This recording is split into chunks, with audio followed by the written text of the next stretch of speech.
Welcome to Bituminous Kole, and welcome to the month of May. Excursion season is in full bloom. On this installment of Bituminous Kole, I decided to check out an excursion in Indiana, where vintage equipment is still in use for passengers and to pull the train. It was National Train Day. I could only pick one of Indiana's many fine excursion lines. On this day, I chose the Hoosier Valley Railroad Museum in North Judson, Indiana. All right, let's go to North Judson, Indiana. Let's go to the Hoosier Valley Railroad Museum. Let's go to the trains. On National Train Day, the Hoosier Valley ran two excursions. Both were pulled by Elgin, Joliet, and Eastern 818. Well, they were pulled into the station, but both excursions were shoved out of the station towards English Lake on their way out.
You'll notice a blue locomotive at rest by the shops.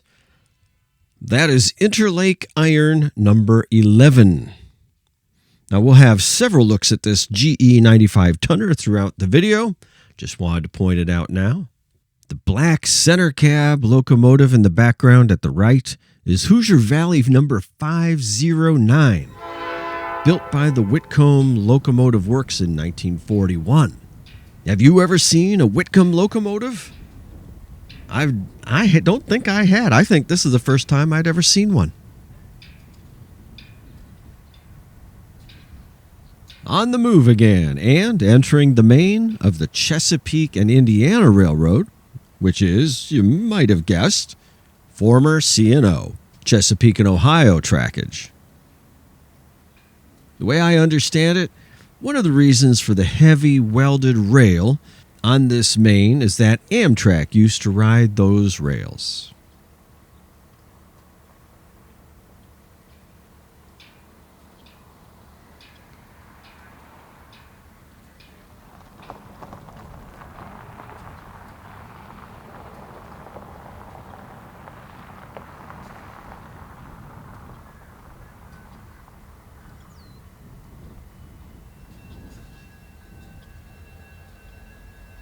The excursion train runs at a slow pace, not because it has to. It's entering heavyweight welded rail at the moment, whereas most excursions run on fairly lightweight joined rail. No clickety-clack sounds once we enter here. The excursion train moves at slow speeds so that the passengers can take in the views. Now, this gave me an opportunity to run ahead to English Lake so I could see the train on its return trip. Oh, yeah. The next views are at English Lake, where several waterways come together with the Kankakee River. Now, this is the point at which the excursion stops, it's out and back, and returns back. You're looking at a USGS topographical map from 1959 showing the C&O line, which the excursion runs on, and also the former Pennsylvania Railroad, which ran parallel to it. That area to set up was really lovely because they have canoe launching and fishing in that area and a parking lot. But wow, the mosquitoes, they're already in full force. This is a view of this line I'm sure few have seen. And yeah, a lot of tree cover, so it was difficult to find. And some of these trees were 125 feet tall. Now recall from the map that we looked at, the excursion train is now on the former C&O, and in the distance behind, not terribly far, but kind of grown over, is the former Pennsylvania. The bridge is still there. Maybe I should say bridges. Quite a logjam there under the Hoosier Valley tracks. Former C&O.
Once on the other side of the Kankakee River, it's just a short stop.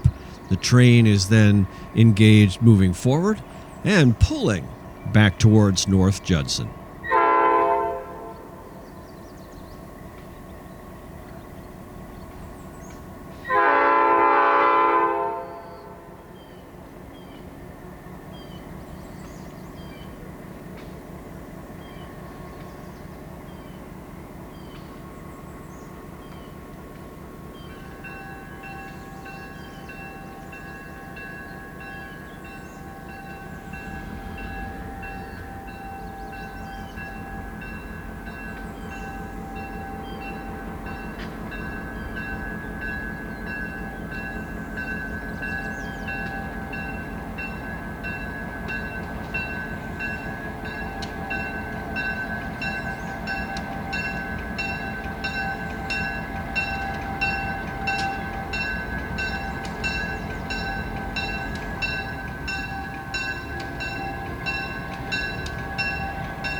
This next location is also English Lake, Indiana.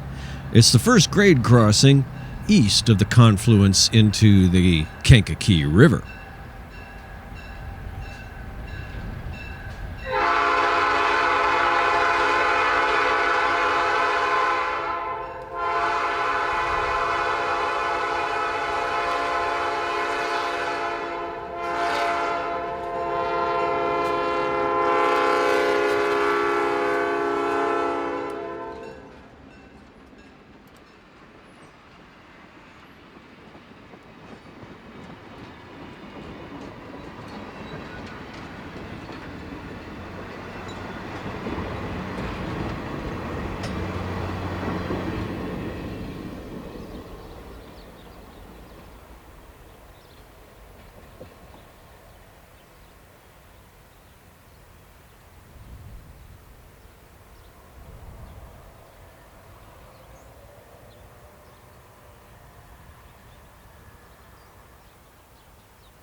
Chasing this railroad is relatively easy because of the low track speed.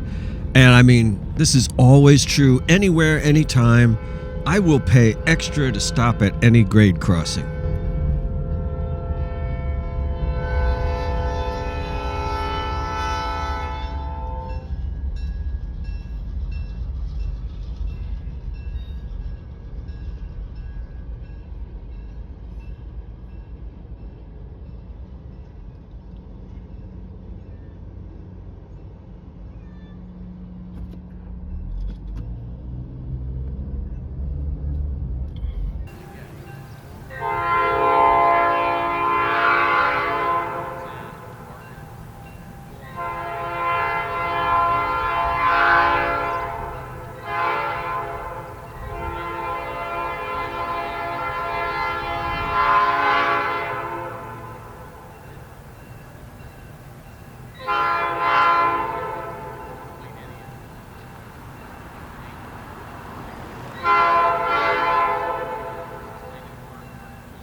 Well, the excursion rides aren't the only thing. Let's take a look around the grounds at some of their collection of equipment. I'm walking through the yard in North Judson, Indiana at the Hoosier Valley Museum, and there are two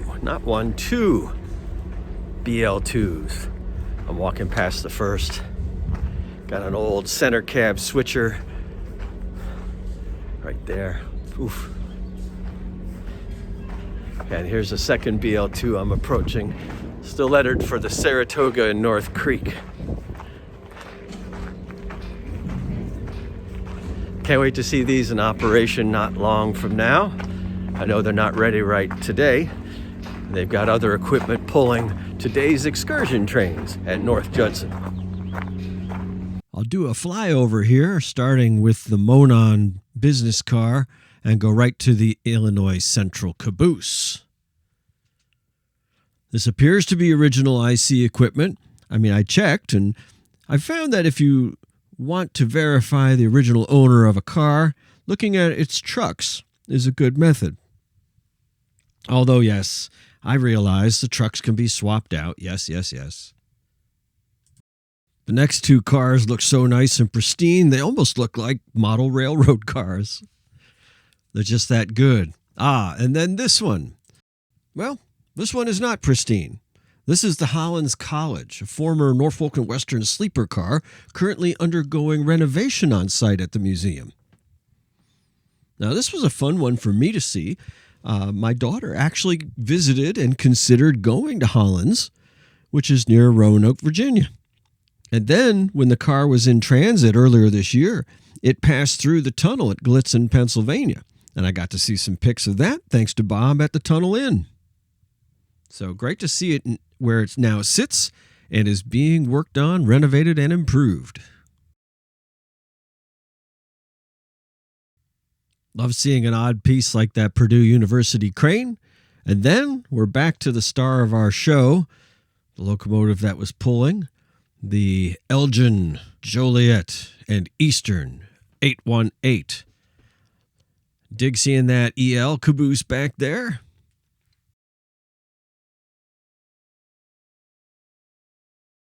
I found that it was really an impressive collection because much of what I'm seeing is in really terrific shape. And it's a variety, You've got a variety of railroads, a variety of rolling stock types.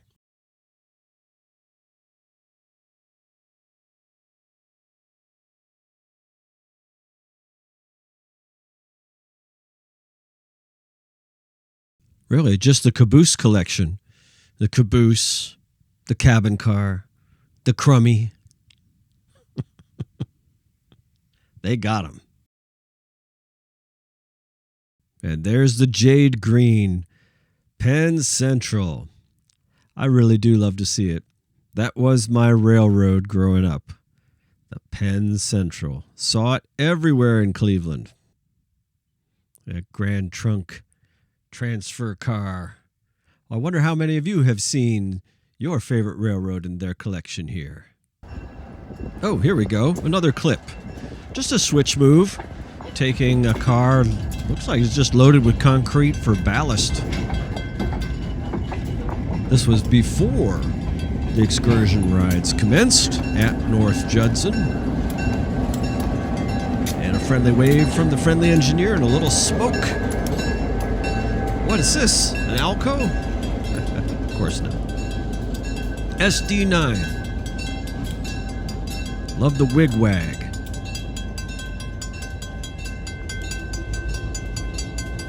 Now here's some of the ephemera that I love.